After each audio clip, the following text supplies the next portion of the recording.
You know those moments in sports, the ones that just seem to make the air crackle? Events that grab everyone's attention. Oh, absolutely. Where collective curiosity just peaks, and it feels like everyone's holding their breath together. Yeah, exactly. Waiting for that outcome. They're more than just games, really. They become these cultural moments. And today we're doing a deep dive into exactly one of those moments. We're looking at all the buzz around a Game 7 of the NBA Finals. Hmm. Specifically, we're focusing on this fictional 2025 matchup, but it feels so real between the Indiana Pacers and the Oklahoma City Thunder. Right. And what's really cool about this deep dive is where we're getting our info. Yeah, it's not your usual articles or anything. No, exactly. We're actually looking at this amazing collection of real-time search queries, what actual people were typing into search engines, hungry for every little detail about this huge game. It's like a direct look into the collective mind, isn't it? The raw pulse of what people wanted to know right then and there. Totally unfiltered. You see exactly what mattered most in that moment. So imagine looking at this like live stream of a billion thoughts all converging on this one event. That's kind of what we've got. Yeah. And our mission today is to decode that pulse, to figure out what it tells us about why certain sports moments just captivate everyone. Okay, so where do we start? Well, let's start where that buzz really kicked off. I mean, the sheer volume of searches for things like NBA Finals Game 7, Game 7 NBA Finals, Finals Game 7, even just Game 7 basketball. Right. What does that initial flood, just those basic terms, tell us about how people see a Game 7? Well, okay, beyond the obvious, right, that it's important. Yeah. The fact that Game 7 basketball is even a term people search for, that's telling. It's just Game 7 isn't just a game. It's like its own genre. A genre. Yeah, I like that. People are searching for that specific experience, that high-stakes, winner-take-all feeling. It points to this, maybe this fundamental human desire for a definitive ending. The ultimate decider. Exactly. It defines the champion in the most dramatic fashion possible. And the search volume, it just reflects that unique, almost, sacred status it holds. Okay, so building on that, what I found really interesting looking through these queries was how quickly it shifted to specifics. Like what? Like, okay, we see the matchup confirmed.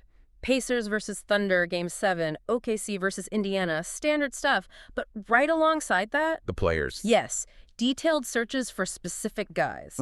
Andrew Nemhard, TJ McConnell stats, Ben Shepard, Obi Toppin stats, Jalen Williams stats, and even broader ones like Indiana Pacers players or Pacers coach. What's going on there? Why this intense focus on individuals when it's the championship, the team trophy on the line?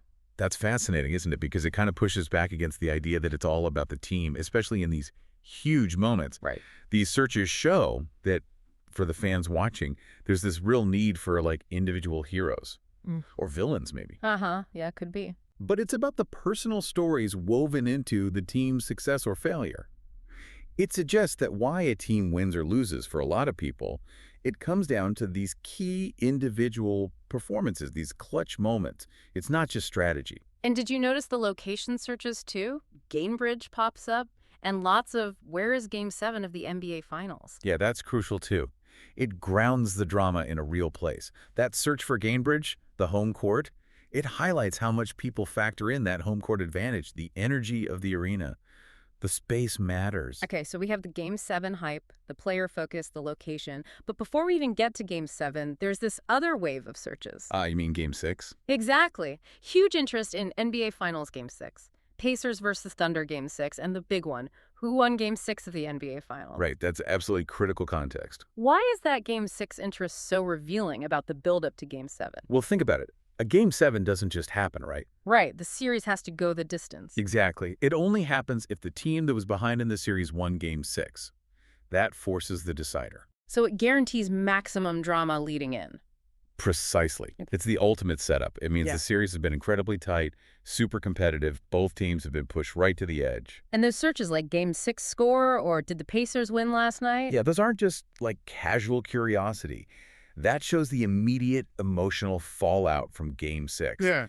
That result, whatever it was, directly fuels this almost frantic anticipation for the final game. Game 6 is the crucible, It forges the Game 7 showdown. It really sets the stage. Okay, so beyond all the drama, the players, the series history, there's the practical side. Oh, yeah. the logistics. And the data was just flooded with the stuff. Questions like, what time is the NBA Finals game tonight? Where to watch NBA Finals Game 7? How to watch NBA Finals streaming, NBA Finals channel. When does Game 7 start? Yeah. It's almost funny. It is. We live in this age of information overload. Supposedly everything's easy to find. And yet, people are frantically typing in the most basic questions. yeah. What does that tell us about how people engage with these big live events? Well, it really makes you ask, why are these simple logistical questions still so dominant? I think it shows this immediate, almost kind of primal need people have to be part of it, to connect live right now. Not just read about it later. Exactly. They want to participate in the event as it unfolds, don't want to miss a second. And the variety, how to watch, where to stream, what channel. Yeah, all the different ways people watch now. It just highlights how fragmented media consumption is. There's no single way people access this stuff anymore. They need the specific answer for their setup. Okay, so they figure out how to watch. But the searches didn't stop there. They were also intensely focused on the outcome. Before, during, and after. Yep. We saw terms like Pacers versus Thunder prediction, obviously, who won the NBA Finals 2025, NBA Finals score, and that simple, urgent query, did Pacers win? That collective desire for the result, it's almost tangible, isn't it? Definitely. Like a shared holding of breath or this immediate need for confirmation. And if you zoom out a bit, look at the bigger picture. It's not just about knowing who won this game. What else is there? It's about understanding the conclusion, sure, but also its place in the grand scheme of things in history. Ah, okay. And that's where you see those other searches alongside the immediate results. Things like last Game 7 NBA Finals, Game 7 NBA Finals history, and just plain NBA Finals history. Connecting this moment to all the others. Precisely. It shows this desire to contextualize this specific Game 7. Where does it fit in the legacy of the sport? It underlines that these aren't just isolated incidents. They're adding another chapter to this long, rich story of champions, legends, iconic performances. It links the present right back to the past. Wow. So, okay, stepping back from all these individual queries, this whole deep dive into the searches around this Pacers-Thunder Game 7, it really shows something, doesn't it? It really does. A massive sporting event like this. It's not just about the 96 minutes on the court or whatever. No, not at all. It's about this immense, almost overwhelming wave of human curiosity and collective engagement that surrounds it. From the tiniest detail, like one player's stats. Right, the micro level. All the way up to the sweep of NBA history, the macro level, and plus that urgent, practical need.